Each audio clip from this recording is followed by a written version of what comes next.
Today's episode is sponsored by 21 Seeds Infused Tequila. 21 Seeds was started in 2019 by 3 female entrepreneurs and moms whose vision was to create great tasting, smooth spirits with light touch flavor that are easy to mix and enjoy. And boy, are they easy to mix and enjoy, y'all. Taking inspiration from the fresh and simple tequila cocktails the founders enjoyed making for themselves and their friends, 21 Seeds features 3 award-winning varieties: cucumber jalapeno, Valencia orange, and grapefruit hibiscus. Oh my gosh, so good. 21 Seeds is one of the fastest growing flavored tequilas and was acquired by Diageo in just 3 years in March of 2022. This deal marked one of the largest female-founded liquor acquisitions to date. Yes, female-owned business. 21 Seeds hopes to inspire you to gather your tribe and make memories that will last forever. It's the seed of something bigger. 21 Seeds Infused Blanco Tequila, 35% alcohol by volume, imported by Diageo, New York, New York. Please do not forward or share with anyone under 21. Please drink responsibly.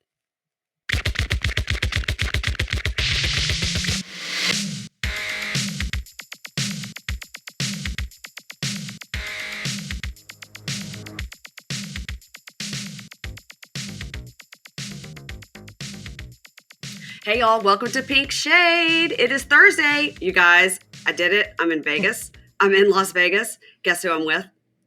Say your name. Oh, sorry, Ryan Bailey. I think I'm in Las Vegas too. Yes! We are here in my hotel room in Vegas. Oh my God, you guys. First of all, we have a great view. A view of the fountain. And we have a view of the Eiffel Tower. Yeah, I mean, it's like you're overseas. It's just like... Yeah, I can't even tell the difference between the real Eiffel. I've never seen the Eiffel Tower, so this is just as good as the actual Eiffel Tower. The real one's a little taller. And it's so funny. We've been walking around here. So my sister is currently in Rome. And as we're walking around here, Ingrid's like, it's just like being in Italy. Exactly. I cannot even. And I was like, my sister's in Rome. I'm at Caesar's Palace. Yeah. It's the same thing. Hey, ask your sister. I don't think the cast of Vanderpump Rules is going to be in Rome. They're going to be here. No, they're not. And we, like I was telling Ryan, I've never been to Vegas. Are you a gambler at all? I mean, I will. But I don't know when you're in the Wild West of podcasting, so that's a gamble. Yeah. No, I mean, like, I'll do like a slot machine and I like to do like a roulette. Yeah. But yeah, anything that's like easy and for sure going to lose my money, that's what I'm going to do. Yeah, I do. It's like my intense gambling is slot machine. Yeah, slot machine. Yeah, do you go like $1? Do you go like 10 cents? No, that's too rich for me. Mm-hmm. Like, I mean, I'll do 25 cents, but I'll do it like spin 3 at a time. So it's like 75 cents. Mm-hmm. It's like, and that gets a little too rich for my blood. But I haven't been to Vegas like this will be interesting. I want to be as busy as possible so the slot machines don't call to me. Well, I mean, the minute we got off the airplane, there they were. Oh, the worst is gambling at the airport, because it's the saddest, because you're usually like, one last chance to win it all back, and you immediately lose. Yeah. I just think about Dave and I, my husband and I went a long time ago to some casino that was in like Corinth, Mississippi or something. It's like a riverboat casino.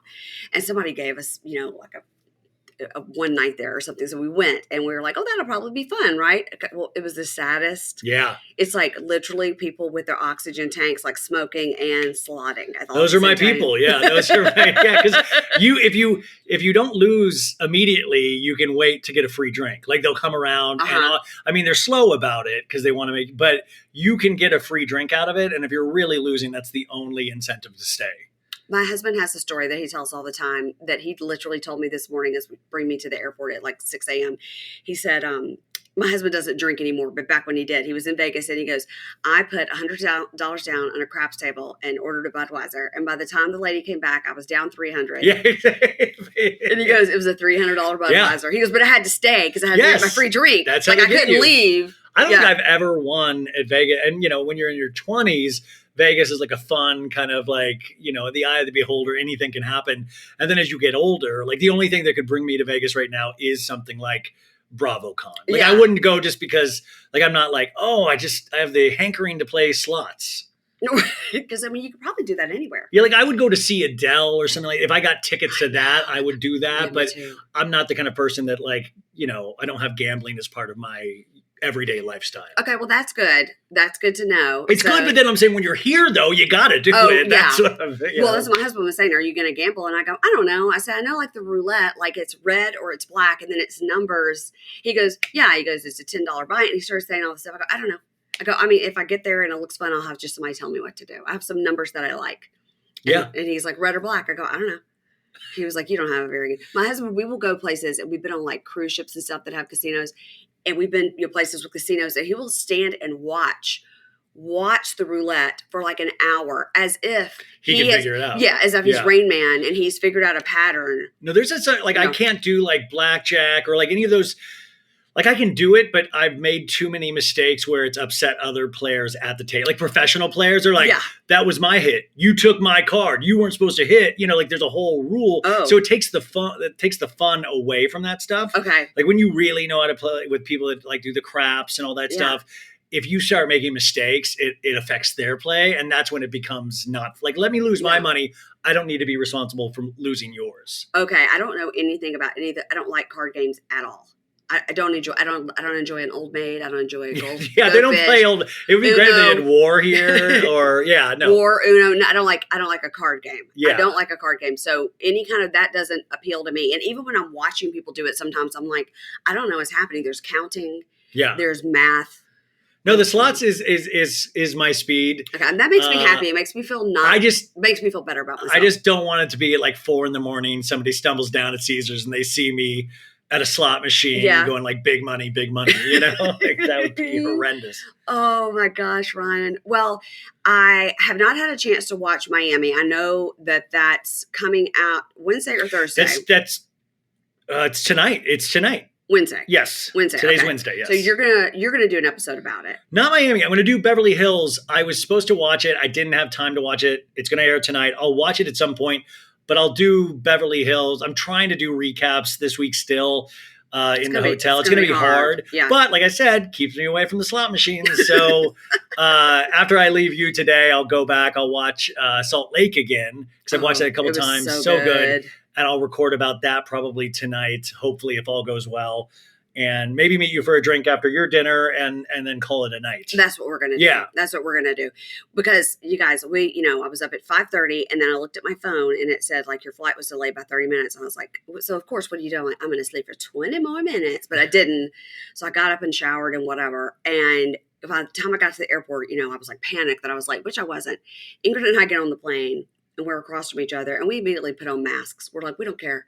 We're gonna do it like it's 2020 because we're like, we are not getting sick on this airplane. Oh, I thought you meant like fun Halloween masks. No, I was like, oh, cool. You did characters again. Yeah, on a 5-hour flight, we just thought we'd dress up. No, we put on like surgical masks. We're like, we don't care if people are looking at us. There are so many people coughing up a lung on this plane. Don't feel bad about wearing a mask. Are you kidding me? Like we're probably going to get sick, but let's don't get sick on the way. Yeah. Let's get sick on the way out. That's the thing. I mean, as you get older too, it's like you're just more like, how run down are you going to be from this weekend?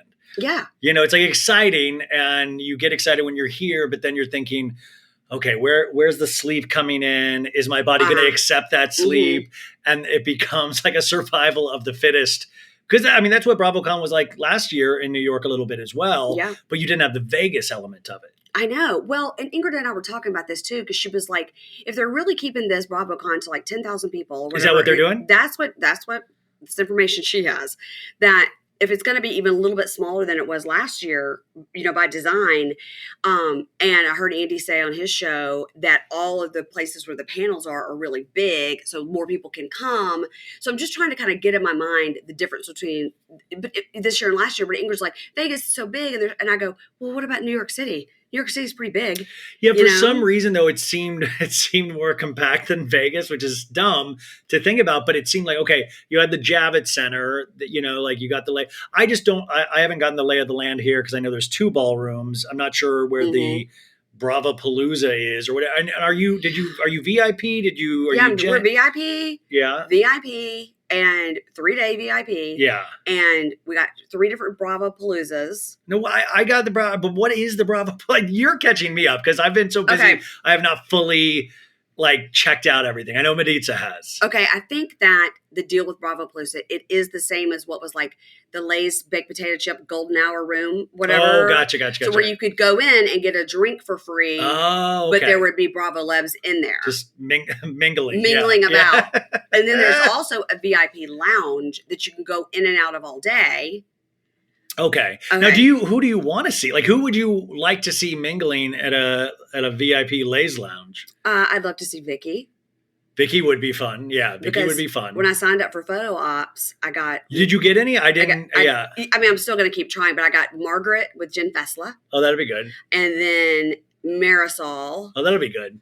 And then I was recording something, and Ingrid just went on when they let for Sunday or Yeah. whatever. And she was like, "I got Larsa Pippen if you care." Oh, And Lars is great. I was like, "Sure." It's like Larsa and Kiki, and then somebody else whose name I didn't know. So I was like, I got to watch Miami to figure out who the other person is because maybe it's a new person. Yeah. But that's it. I really wanted to get Vicky, but I didn't get Vicky. Now, like, was like Tom Sandoval on the list of like people to take photos with? I didn't see him. Okay, I was like, I didn't see him. It's like But on any of those things on that when you do the app, yeah, where it says photo op, you can open it and see who the is choice it? is. Okay, But the problem is that you think like, oh, all these people are going to be in one place. I'm going to sign up for this time, and I can just no. It gives you a drop down list, and you go, oh, so like if they're alphabetical. So for me, I just kind of like scrolled through and like found Margaret and clicked it, and then that was it. You can't get another one. But what if you didn't know to do that and you just like clicked the first one and then got out and that was it? And like everybody got Jen Aiden because it starts with an A. Yeah, Jen's like, I'm the most popular person alive. No, I gotta say that I think this is the one that I'm more excited to meet like fans like me. Like, I'm more excited to like hang out with like the Bravo Labs are like, I'm excited for like some of the panels, but like I'm more excited to like meet people that listen to the show or meet like, like this is more exciting for me than like I don't know, like I want to stay as far away from like Sandoval and that as possible, like he used to be your BFF. He did. I don't want to, and I'm like, I still haven't shaken the scandal of it all, but I'm really excited because they're doing like a producer panel, I think on Sunday, with some of the Vanderpump Rules, and I'm really excited. I've got that on my list too, because some of that stuff last year we didn't go to anything on Sunday. We had to go. Like we were up till like 4 a.m. talking to Don Juan.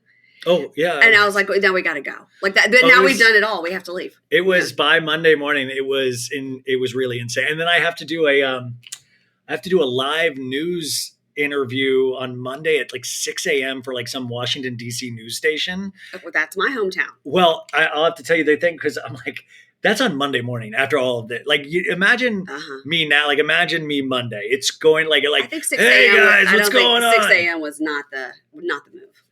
Oh, I mean, I didn't choose it. They're like, do you want? I'm like, I want to be on. Well, it's 9 a.m. for them, but it'll be 6 a.m. for us. So I'm like, just imagine me going through the next 4 days. Don't forget the time change. Oh, yeah. I mean, when I tell you we are here on the worst weekend possible, is the time change. We get an hour, right? We get an hour, but I'm already 3 hours screwed up. Okay. Then I'm gonna get another hour. I told Ingrid, I go, you're literally gonna have to call me and tell me what time it is.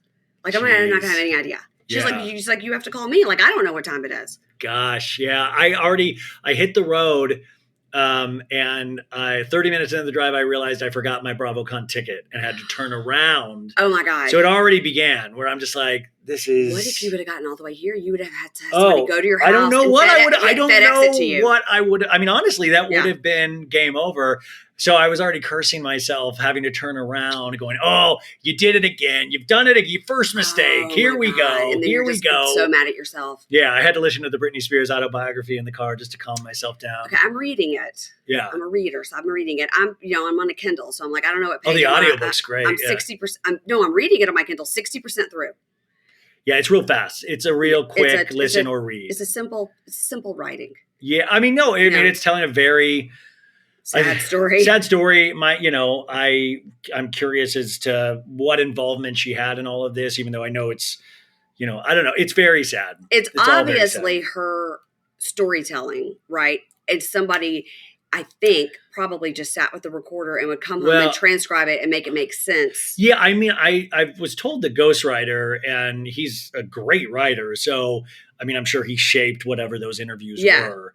I just wonder how you have to factually check those things, like if you're using names or like that, because you want to avoid legalities. So like even when she mentions Lou Taylor and the business and the conservatorship, like I'm sure she probably wanted to go into a lot more detail and couldn't because, you're opening yourself up to lawsuits and things of that nature. I'm just curious about stuff like that. I guess not. I mean, but to me, like if you're telling the truth and it's your truth and it's your, do you know what I mean? It's It is, but they still freedom have of to. the press. It's like the Bravo Reality Reckoning article. It's like Yeah. how many of those. You have to go through each story. You have to go through. You have to send that to Bravo Universal. They have to be like, this isn't true. This isn't true. We need to respond. We'll get legal involved. Like that kind of stuff is. The more I get into all of this stuff, that's the more I get fascinated with of like how the sausage actually is made and how these stories get put together. I mean, by the way, you guys, when I came in. Mary Payne was going, I'm making a statement right now. And she was typing something. I was like, making a statement. She's like, yes, about Olivia and Olivia and Michael Platt. Olivia and Ethan, are getting divorced. And my people need to hear from me. I'm making a statement, right? Wait, didn't this get announced last week, I thought? It was announced earlier this week. Okay. And then when Micah was on Watch What Happens Live, it was obviously taped last week because they said like, how are Ethan and Olivia? And it was like, oh, they're doing great. Yeah. It was like they had already announced their separation, which I mean, I'm devastated. But if you watch that show, I mean, I saw that coming. I will, I didn't watch last night's episode. It doesn't matter. I believe in their love. I believed in their love. I think I don't think he'll ever be able to get to a place. I think she is growing at a much more exponential rate than he is. It's true. And I think she's been not the butt of the joke in terms of the family, but she really wasn't backed up at key moments. He seems like a really good guy, and I love that he loves butt plugs, but I don't. I think he doesn't like butt stuff. He doesn't want to talk about butt stuff. There's something he likes. There's a secret there. I don't know. I just think, obviously, even when he was saying, oh, this winter I could stay here forever at this new place. Yeah. And she's like, I could do it for a year. Yeah. That was their agreement. They're so young. That's their agreement. We're young. We should live all these places for a year. Yeah. That was their agreement. Yeah. But he seems to like one of those people that likes, even how he was raised, a certain way. I know. And it's sad because I think you don't want that. I love the family too, but I disagree with a lot of the family's behavior. And not really understanding with all of the family's behavior. Yeah, I'm trying to be nice. I like the family, but at the same time, I hate that they think like, "Oh, good, we win in this." Because I think that Mama Platt, I really have a bone to pick with Mama Platt. Don't you worry. Don't you worry. She's addressed in my statement. Don't worry. Have you talked to her? Have you interviewed her? No, nor do I want to. I have interviewed Ethan and Olivia. Yeah. Yeah. Last year, I think. Yeah. That was interesting. They were sitting with the laptop, like on the couch, but the laptop was like on the ottoman, like a solid 6 feet away. And then they had no mics or anything. They were just like talking into the computer. And it was like the Wi-Fi kept cutting out. I was like, guys. Yeah, I interviewed Micah once and he was in Malibu and it was like his whoever was or whatever manager. And it was just like, him bartending on Watch What Happens Live. He's just so like, okay. You have to really like pull it out of him. And he's so pretty. But he's so nice. He's so nice. And you really, there's a genuineness about him. But like sometimes you're like, oh, come on, man, expound more on that. And and he does. I think you can imagine the producer that has to work with him does get some things out of him sometimes. Yeah. I think that's the interesting thing about the show is to watch their growth or their regression. Regression is what we're doing this season. And I'm not here for it. I was befuddled by Barry's workout regime, like how he's like getting veins popped and all that stuff. Like, how gross when he's like, blood goes to things and things get bigger. We're like, we get it, Barry. Like, we get it. Well, Barry's learning these things for the first time. Yeah. I mean, he had 10 children, so I think he knows. Yeah. I mean, well, anyway, we refer. Well, I won't say it here because it's not Patreon. Yeah. Anyway, you guys, you want to hear me talk about it? Supercast Patreon. That's where we talk about Plathville.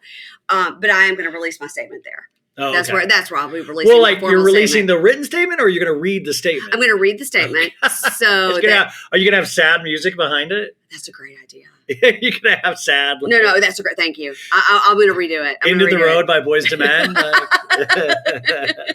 No, it's got to be better than that.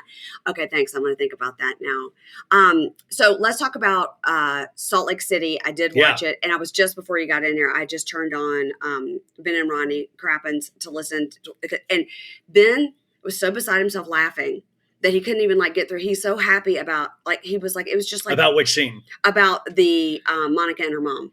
Yeah, Monica.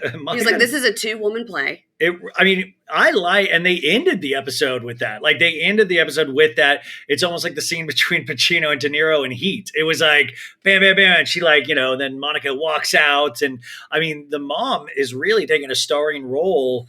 And I'm sorry, She is something. I just feel that she, I feel like this proves Monica's point the more Yes. she argues and fights and tries to even in social media argue and fight about this. And I think whether she is aware of it or not, there's like a perverse pleasure in the attention that you get from stuff like this. Yeah, and I think that she's like, oh, this is my time to shine. My daughter's on this show. Yeah, I get a little. Well, by the way, I'm just fresh off listening to it, but it reminds me a little bit of the Britney Spears stuff in a sense of like the family, like I'm going to make some money off you, and this is fun, and this is attention, and obviously Monica's talking and opening up about her family history and how tough it was for her as a kid, and her mom was traveling everywhere and trying to be empathetic towards her mom's struggle, but I think these shows will really shine a light really quickly on family issues in a way that they don't even expect going on the show. They always think they're smarter than the show. Yes. And then they're never smarter than the show.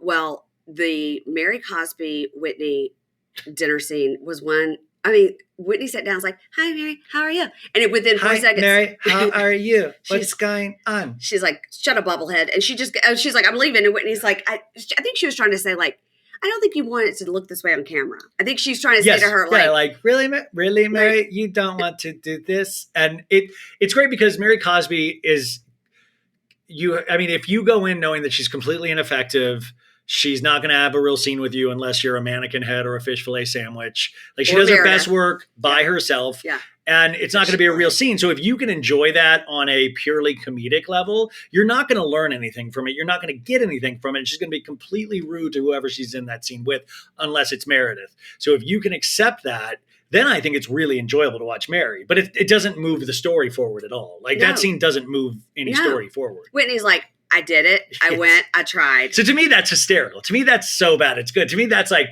oh, hysterical. But we don't learn anything about either of those ladies that we didn't already know.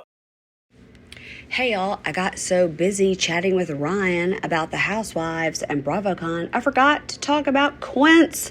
Oh, my God. You guys know I love Quince. Matter of fact, I mentioned Quince, I think, 3 times today because they've got this amazing workout stuff. And I was thinking, God, if I would have had those little sweatpants that I loved, I would have been more comfortable walking around Vegas today. Anyway, guys, you know I love Quince, and I've ordered a Quince suitcase, and I just ordered a Quince throw for my office, which I'll be showing off pretty soon. And I've already told you guys a million times about their 100% Mongolian cashmere sweaters and the gorgeous, gorgeous washable silk. I'm already getting my stuff ready for Europe, and so are my kids, and we're doing it, I'm going to say, 90% of our wardrobe is Quince. So if you guys want to know about Quince, and I've talked about it a lot, so hopefully you know now, they have kids stuff, they have home stuff, they have travel stuff, they have men's stuff, they have women's stuff. They've got all the stuff. They've got like leather handbags, guys, and they have jewelry, like jewelry. So anyway, you guys go check it out for yourselves just to see, and then you write me and go, you were right, and here's what I got. So if you want to get affordable luxury, you go with Quince. You go to quince.com/pinkshade. You'll get free shipping, and I've told you they give you 365-day returns. That's right. On your 362nd day, you go, I didn't wear this, I'm going to return it. It's fine. You just go to quince.com. Quince.com/pinkshade. QUINCE.com/pinkshade. You get free shipping and those 365-day returns. Quince.com/pinkshade. And please let me know what you got. Let me tell you what I learned about Mary's handbag, because I'm obsessed with handbags and I really like Louis Vuitton. Well, so when she was leaving, she picked up a bag that's about as big as this laptop. Okay. Yeah. I mean, that's big for a purse. Sure. Okay. Like a briefcase size. She picked it up and it was a Louis Vuitton and it had a huge thing hanging off the side of it like a little pouch. So I went and looked it up. So it looked like a Honey, I Shrunk the Kids Louis Vuitton purse, right? Like it was way big, like the print was big, everything was big. Like she Yeah. was little, and I was like, huh. So it took me a long time, but I found it on the Louis Vuitton website. Sent it to Ingrid because this is what I do, and said, "This was the purse that Mary had. It was $3,000, whatever. This is the purse Mary had last night." She's like, "I haven't watched it yet." She goes, "I don't understand this purse. Why has it got the big? Why is it like Honey I Shrunk the Kids? Why is it like Yeah. a blown up?" I go, "I have no idea," but it was over $3,000, and it's very hard to find. Those are the things that I miss watching the shows, and I'm always open about it. Like I don't pay attention to the fashion, or my eyes don't go to the purse. And that's where I lack in recapping, because I like that detail is completely lost on me. My eyes always. Yeah. Like, and I think that's amazing. It's just my eyes never, until it's like I guess like around like when Crystal, her first season on Beverly Hills, had that bag that was like 70, it looked like a little advent calendar with little doors or whatever. That fascinated me. And that tiny little Birkin that was like, exactly. It was like $30,000 or something. I think it was even more, maybe but more, it already valued. A regular Birkin's like 30. This one is 30. This one was like 100 or something. Yeah, because it was like one of a kind. Yeah. Yeah, she's like, "I got it out just for you." Yeah. Like, oh, that's mean. And that I actually was like, whoa. And then, I mean, it's just the collection of those bags and the appreciation value fascinates me. But if I go down that rabbit hole, it's over for me, I feel.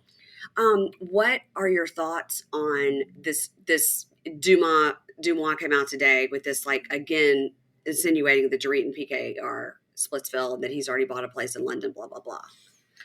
I mean, I think that, well, I haven't really been online today because I was driving, but I will say, I think they're obviously going through issues, which I think they admit. I think they have a better chance of making it work in the long run than Kyle and Mo.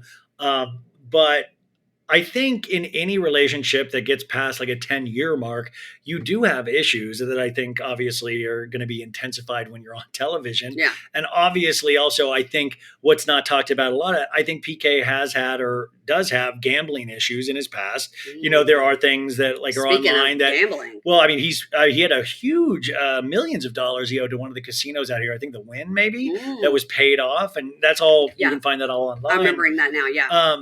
So I think there's issues that they've gone through on top of the break-ins or whatever happened there. So I can see that happen, but they do have two young kids. Mm-hmm. They have Jagger and Phoenix. Yeah, Jagaloo. I think that I think they have a chance of working it out depending on how this season goes. But I don't know. There's something different about like. Yeah, I mean, like, to me, those blinds are like, yeah, maybe, okay, sure. I'm more interested in having it not affect the story that they're trying to tell on Beverly Hills this season. Like, is this part of the story they want to tell? Because they already set us up in the first episode with PK's like, Eagle woman, she's crazy. What's going? Like, there's a little bit like, oh, PK, stop eating chips. So are we going to move past that and we do see in clips, like even for this episode, supposedly he's like, well, I'm not going to plan any more surprises for you then. Like they had it. So they do seem to be setting up some kind of issue, but are they going to be telling that story on top of the dissolution of the Kyle and Mo relationship? Like, is this part of the story that we're going to see? And I don't mean like, don't ruin the surprise, but there is this thing of, well, let's see, you know, is it like look over here so you don't look over here? I don't know, because I think we can look in two places at the same time. I think we are sophisticated audiences, but I believe they are on the outs, but I also do believe out of those two couples, they have a chance of actually making it work. And they did. And it was, I mean, obviously semi-staged. They were out like 2 nights ago, and got those paparazzi photos. So they're obviously. Were they at Craig's? They probably were, Everybody's but I didn't check. Always at Craig's, Ryan. Which, by the way, it's not even that. I mean, it's like fine. Craig's is fine. I went to Craig's one time, and I didn't see anybody famous. And it's fine. It's good. It's fine. It's fine. And the food was fine. It's fine. Yeah. It's fine. But like, it is funny how people do like just wait out there in terms of paparazzi. Yeah. So if you want to get seen, that's where you. So if people go there, they probably want to get seen. Yeah. No, I mean, and PK. Well, I am interested though too and I do appreciate blinds, I guess, sometimes for this. But it just sucks because we never really know the full story until years later and I don't, this is so sad because Teddy Mellencamp on Watch What Happens Live last week with Kyle referred to something in her first season about having to keep undercover something with her and Edwin. And then she referred to, I was listening to a clip of the Twats pod and said that like referred to him allegedly cheating and she had to cover that up. And as a viewer, I'm like, But she said it on the pod? Yeah, the pod, yeah. Did she say he did She didn't cheat? fully, she was hinting at that. I listen to that podcast a lot, and she has hinted at that before. Like, so I don't, like Edwin and I really went through something. But my thing is with I that listened is during that, the Scandal, and she said it then. Well, but my thing is, why do you want, like, I don't want to hear from a housewife talking about how they tried to hide something and did. Like, I want it to be on the show. Mm-hmm. And like, if you are going to do that, I don't want you back on the show. I mean, I don't really want Teddi back on anyways, but I definitely don't want you, if you're going to be like, I don't want to find out years later about this big thing in your life. We're supposed to be watching these ladies' lives. So basically, I watched you have to hide something for an entire season, act like you had a perfect marriage. That might be why you are not a beloved character as a housewife. Maybe that's why you've made more of a mark in podcasting than you did. But my thing is, like, I don't love when people sign up for this and then they hide. I think always audiences, you get allegiances for them when they actually share the truth. I mean, then you're like, oh my God, my eyes are glued to this. Yeah, that Kyle and Mauricio thing in episode 1, I was glued to it because as a person that's been married almost as long as they have, you could tell that was a very real conversation because he was definitely trying to get her. Love Bean. Come on, Love Bean, you're done. Yeah, you're done. It's enough. And I was like, she was looking at him like, No, and I did like that she said on Watch What Happens Live when Andy said, could you believe he was saying that to you about you can't get any more tattoos? She goes, I'm more surprised that the cameras caught it. And I love that. I mean, you would tell there was a glee in her getting him to say this on camera. And I call it on my show. I said, Kyle's going through Rumspringa right now. Yeah, right. You know, like she's really like, she's like, you don't tell me what to do, Dad. I do. And there's like this kind of like freedom that she's experiencing, which seems like one of the first times in decades that Kyle's experienced this kind of freedom. So I think there's this natural rebelliousness that comes with it.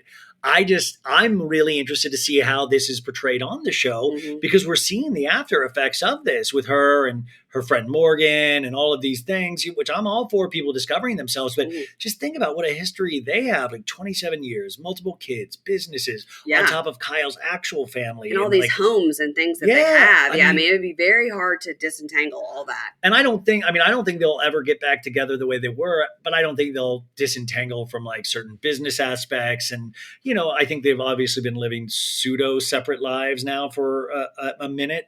But it'll be interesting to see how the shows cover that and to see what reality we can get from this.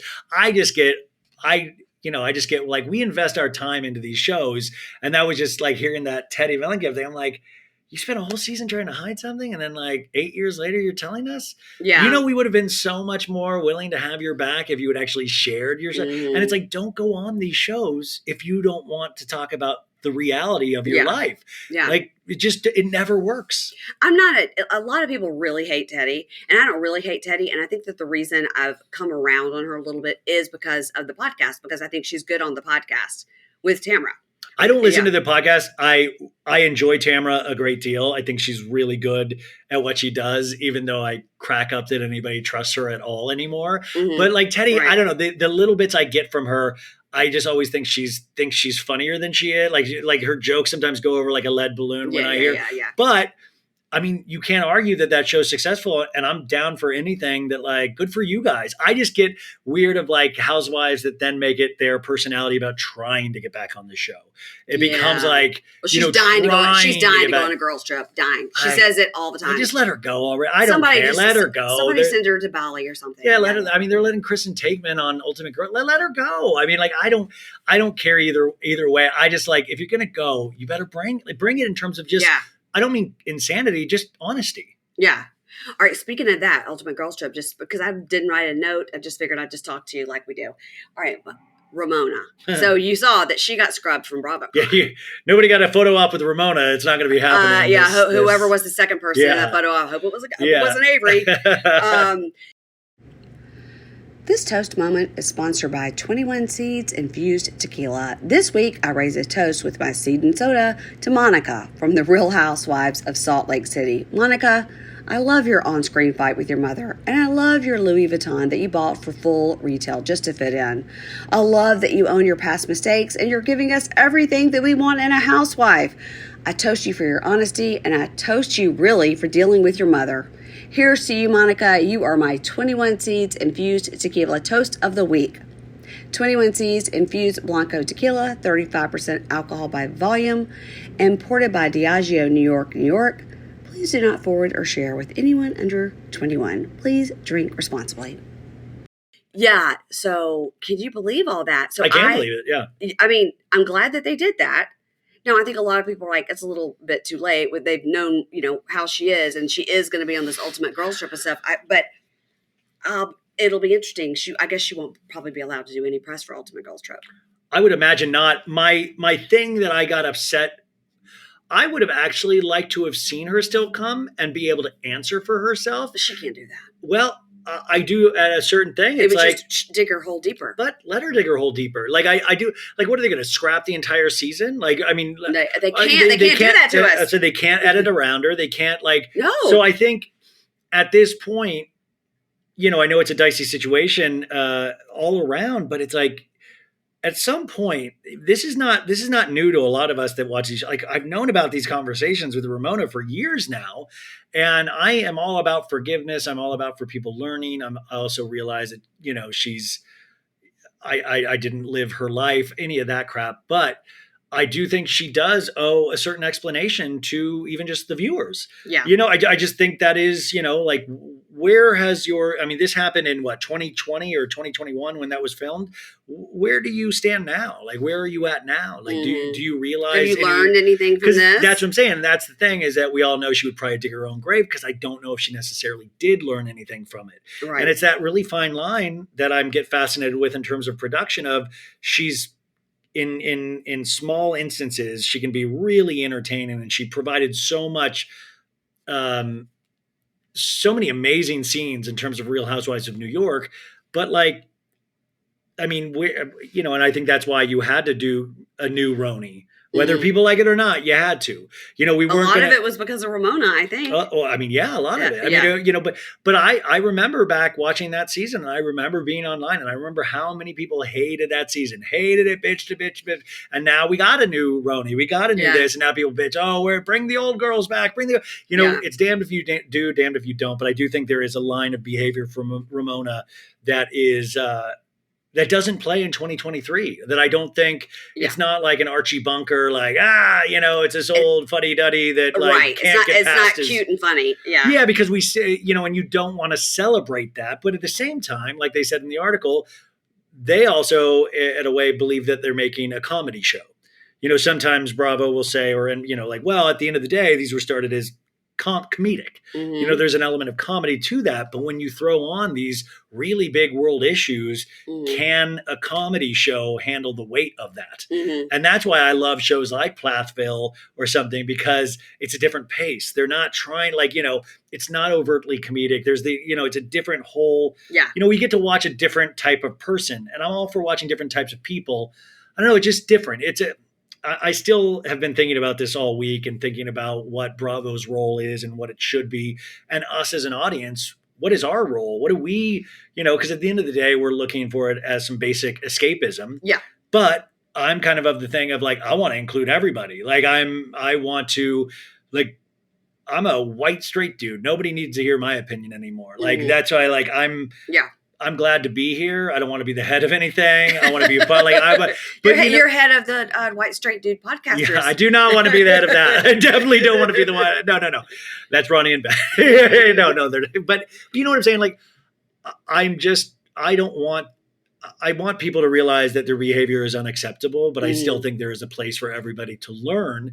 But Ramona, we've just gotten into the same situation with her again and again and again. She's never learned in all the years we've watched her. We've seen her, be rude to staff everywhere she's been, no matter their race. She's just rude to people that she thinks are less than her for whatever reason. Yes. She's always been that way. That's what I'm saying. Like, it's even you bringing Bethany into this. I'm like, go up to Bethany at a normal situation away from cameras and see how nice she is to you. Go up to Ramona away from I went up to Ramona. She was like, oh yeah, she took a picture, but she was really rude. That's everybody, just who she is. So my thing is, I'm more kind of surprised that they even had Ramona here to begin with. Yeah. I know they're trying to launch Ultimate Girls Trip, right? But I'm kind of surprised when they knew that this article was going to come out, right? That they even, because I knew they had to be aware of what it was going to focus on. Yeah, well, like you were saying, like, the the fact checking and whatever. So they knew whatever were in those text messages and all that stuff and was on that phone call. They knew. They had an independent investigation, Bravo says, you Yeah. know, like they had an independent investigation that found inconclusive. But I will say, and I'm not saying that the investigation was bogus, but I will say there's not a part of me that doubts, like I believe Ramona said those things. Yeah, I do too. Yeah, like without a doubt. Yeah, I do too. It will be interesting. It will be interesting. I don't know. Are there going to be any like they're going to be like watch parties for like season premiere of Dubai? Yeah. And I didn't know if they're doing any. If they do, they'll probably announce it tomorrow as a surprise. Yeah. And I hope we're going to see like maybe like a trailer for Ultimate Girls. I bet we'll get a trailer for Vanderpump Rules. I bet we'll get the announcement for January for the launch of Vanderpump Rules. Okay. They're not announcing Vanderpump Valley. I found out here they were, but now they're not.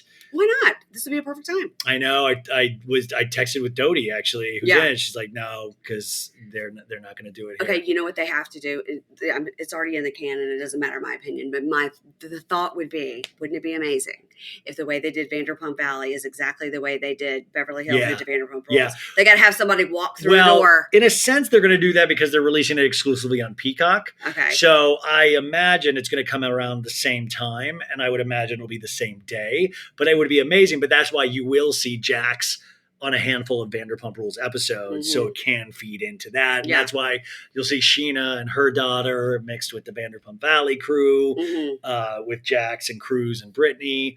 It'll be interesting. It'll be interesting to see how that show does, and if we're still interested at that time. And that's why, I think if Stassi and Bo and the kids aren't on there, that's a detriment to the show. Well, they're definitely not. They're not on it. Yeah, they're not on it. Yeah, but I think. Because I think Stassi at this point, if she does it, you know. Stassi would do her own show. You know, she's successful enough to do her own show.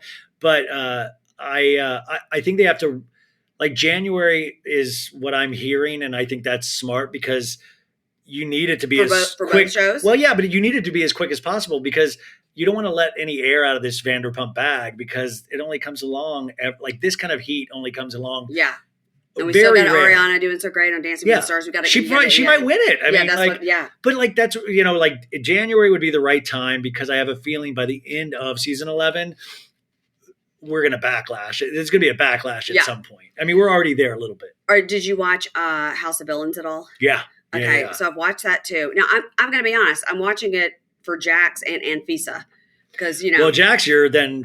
Out of luck. Yeah, but he just said on Heather's podcast that he's coming back, which the whole time I'm like, they can't get rid of him because they get a lot of that Bravo group now is not going to watch it. So he is coming back. I had Corinne on my podcast this week, and it was hysterical. Her talking about like Jax even like dramatically left their group chat of their show, what and now he just really seems to be Jax Taylor. Like he can't.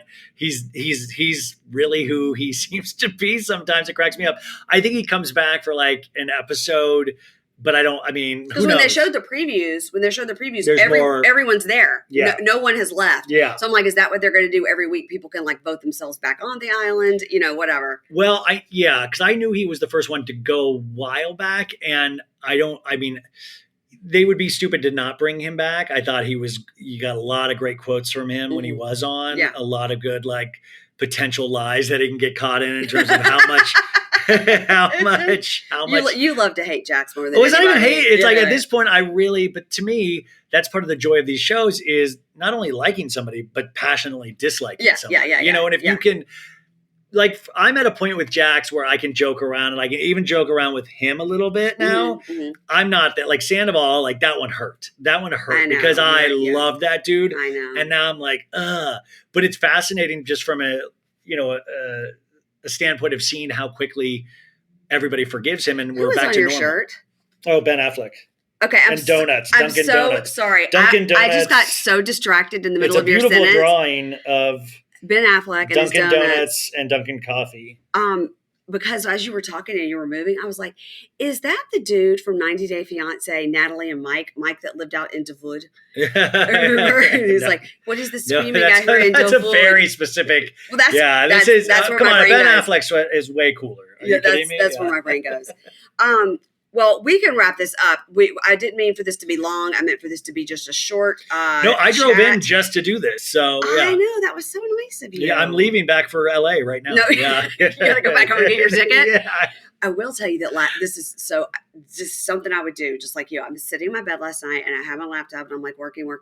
And in my mind, I go, oh, I need to go in my office and grab those BravoCon wristbands. Yeah, I need to. And then like 45 minutes, I'm like, oh yeah, I need to do that. I should put a reminder on my phone. There's something. It was like, I just had to get up and walk into my office, which is 2 rooms over. I couldn't do it. I don't get it. Finally, right before I was going to bed, I go, oh my God. Yeah. I forgot to get the tickets. And at the airport, Ingrid goes, you have the BravoCon wristbands? I go, yeah, I do. I go, but it was a close one. I almost forgot them. There's too many close ones like that in my life. Like my life is full of close ones.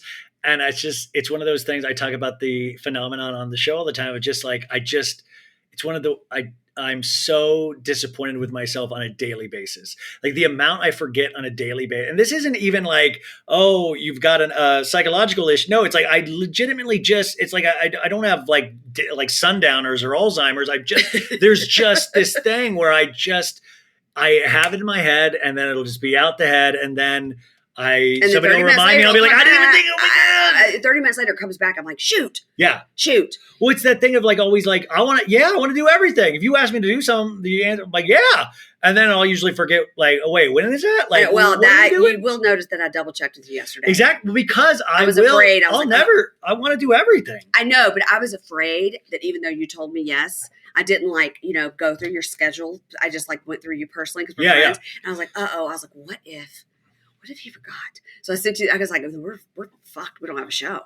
And then you were like, yeah, I'm totally planning on it. I was like, oh my God, what if he wasn't? No, I said I would be here. I mean, no, I get it done. I just get it done in the nick of time. Like everything's in the nick of time. There's no ahead of schedule usually. Yes. Now, are you still putting out 5 episodes a week? Sometimes I'll definitely 4 shows a week. Then there's usually a couple shows on the Patreon. Okay. And we're doing I already did one Patreon update on the drive here, but last BravoCon, I just did 4 or 5 updates a day, and I would just do voice notes, and my producer Sandra would put them up, and it just kind of because craziness happens. So it would be here's the problem: my producer's going to be with me. What am I going to do? You can't post from your phone on Patreon. I know I tried. It sucks. Yeah, I mean, well, I will say you could bring your laptop and connect to the system. Well, do I look like a bodybuilder? I can't carry that thing around. Yeah, it's huge. It almost killed me today carrying it. Yeah. Carrying it around. I was furious at my life of having it. No, well, there's way too many shows a week, but there's always so much to talk about, and there's always so many exciting things happening and stuff. So at least 4 or 5, depending on which shows I recap and stuff. Again, hardest working man. Do you remember when I first interviewed you on Pain in the Pod? Yeah, I do. And my advice to you was you're doing too much. You're setting a very high bar. I'm telling you as a podcaster, you're setting a too high of a bar for yourself, and you're going to burn yourself out. Yeah, and we're years later. I'm still waiting for it to happen. I'm waiting for you to burn out. It worries me. Well, listen, and I worry about you. Well, I was at especially coming off my mom's death. I mean, that's 2 months ago. That was a real. And I was talking about that on the show today of just okay, I just have to get to the end of this year. But I know at the end of this year, it's going to be I just have to get through January. Yeah. So there is this thing where eventually, but I think too, it's once you start getting opportunities and you've had a lot of time not getting opportunities, you do want to do all of it because it is exciting. I'm talking to people that I've always wanted to talk to. I'm having great conversations about things that I love. I know what it's like to work a real job. It's not tons of fun. It is. You talk about reality reckoning, those people complaining about, I know what it's like to have a 9-to-5 job and to have overtime and to not get paid enough and to barely I know all of that. So it is so exciting. And I think also when you are a little bit older, you're afraid I've only got so much time. I've only got so much time to do this. We just signed with Betches and that's been so exciting. So I'm also trying to prove my worth and my value to them. Listen, I can bring this, I can bring that. So it's a really weird time, an interesting time. And I think I've made it sometimes. I think I've made it, and we've all made it at this point, tougher for other podcasters because it's hard now for other podcasters to just do that one week, one When podcast people a say week they show. have one podcast, okay, I'm like, I see the people that are able to do that. I'm like, that's or gotta be nice. if they've established that, you think about somebody like Jackie Schimmel. She established that a long time ago. It was one podcast. She tried to do like a Patreon. She never posted on it. She was like, nobody paid for it. I'm never going to post there. I mean, she was just honest about it. I love Jackie. I mean, Jackie was like, but you like, it is funny. It's like, I think people like us have made it that much tougher for new podcasters to come in, because when I started, I remember doing those multi shows a week because but you do like 2 hours, like 3 times a week. And I was like, when are you sleeping, you poor man? I don't sleep a lot, but I will say that I remember that specifically of going, and it was during the pandemic. It was like, okay, I can't ever be Ronnie or Ben. I can't ever be Danny. I can't ever be these people. And they've already had years on me, years on me. The only thing I could do is potentially try to give myself as many at bats as possible. If I do that's more practice, that's more this, that's more that. Yeah, right. That's the only way, is I just keep my head down and work, and hopefully things will start to grow. But tons of great stuff is happening for you. Oh my God, no, that's what I'm saying. I think it worked in certain ways. In certain ways, You've had so many great interviews lately. I mean, I looked at the other day, you had somebody, I was like, what the hell is happening with Ryan Bailey? I go, he is killing it. Who did you have? It wasn't Corinne, it was before that. I had Heather McMahon, who was awesome. Yeah. Danny was on. Maybe it was a housewife or somebody. I don't know. Today I got to have Jordan from Winter House, and that was a blast, which I've got to post the image for that right now. Yeah, but it's always something. There's never a day off. There's no days off. Do you feel that this is like inside baseball, but do you feel like switching over to Betches has like all of a sudden sort of, you're getting more opportunities, or has that helped you at all? Or yes and no. Yeah, I think, what's so cool is that you actually have this people that's what they've done. They've built this whole business. Yeah. And it I think gives me an in on certain people that I might not. They have a whole department that reaches out to people and on your behalf, or they get emails of like, hey, will you have this person on? And then they choose which show it goes to. So that is interesting. That's new from before. And it's like, I think it helps because I actually genuinely like that company. I like Betches a lot, and I've liked it from before I was, even talking with them. So I've always looked up to what they did. I think at the end of the day, I could probably financially probably even be better by myself in some ways. But I didn't do this financially. I did this to work with those people and to work with a team of people that I could learn from. Because I'm like, you built this up. How do I build myself up? How do I get to that next level? They have a straight, a PR person that I've been working with that are like, hey, that's who's getting me on the news station, or that's that I didn't have at all. So it's interesting to learn from that. I geek out on that entirely. So in that thing, it's amazing, but it's like, I feel like the new kid at school where I'm trying to be like, hey guys, what do you need? Ryan. Am I doing okay? Do you want my peanut butter sandwich? Yeah. It's very, but it's good at this time especially with all the mom and all that stuff. It's good to have that to deal with. It's a nice issue to have. Because your mom passed away, and then sort of all this, great stuff happened with Betches sort of all at the same time. Yeah, well, I was supposed to start the week that my mom passed. And so then we put it, they were so amazing about it, and we stopped it for 3 weeks. They would have let me stop longer, but I was like, I can't. I need to talk. I can't sit here on this bed any longer. I need to move. Yeah. But yeah, they were like, even with that, they were so amazing. Even when my mom was sick, they had sent stuff to my mom afterwards. They had sent stuff. It was really, really nice. They were just, they're like well-oiled machine over there. Yeah. They've got some great podcasts over there. Yeah. And hopefully I can add to it. Well, you're killing it, and you're killing it. Look where we are. Look, I've got a view of the. You guys, you can't see it, but Mary Payne has all these drugs laid out and lingeries, and I don't even know what's happening here. I gotta get to my room. But this is what I don't know what you got going on this weekend. Oh my God! Yes, guys, you know me. I'm a well-known wearer of lingeries. Well, everybody knows where you can find Ryan Bailey. He has a great podcast called So Bad It's Good with Ryan Bailey, and you have a new graphic that I love.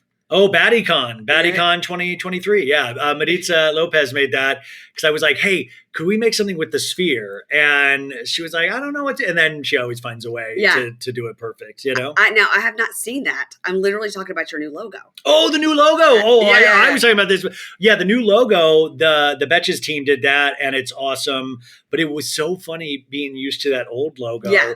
And when somebody else gets their hands on something, Yeah. it is like you, all of a sudden, it's like your baby, and you're like, I don't know. I don't know. Yeah. And they must have thought I was insane because I was just like, I don't. And it was really hard to make that leap. Yeah. And I know it's just a logo, but you're like, no, but it's been the same one for so long. Yeah. It's hard to switch. I know. It really I had is. that issue too, and I switched my logo. And then one more thing I was going to say to you. Shoot, you said about the logo. You said about making. I can't remember what it'll. Again, see. Well, we'll see each other for the rest of the next 4 or 5 days. So And, if you remember, I'll answer it. I'm sure it's super important. Producer Ingrid has joined us now because we're getting. Hey, Ingrid. Hi, everybody. Hi. So that's it. Everybody, please follow both of us on Instagram if you want to get our updates for BravoCon 2023. And Godspeed. We'll see how you're doing. Yeah, Monday morning. a lot of bunkie. Are they all going to be at the party tomorrow? A lot of your listeners? Yeah, a lot. Yeah, Sweet. yeah. I mean, a lot of them bought tickets, so they're all Nice. going to be there. We're putting together the gift bags, guys. So get ready for that. Get ready for the lingerie and those gift bags. All right, Ryan. Thanks. Ads not read by me, Mary Payne, don't necessarily reflect the views of Pink Shade. If you'd like to listen to ad-free, you're going to go on over to Supercast or Patreon, and you can find the links to Pink Shade Prime at pinkshadepodcast.com.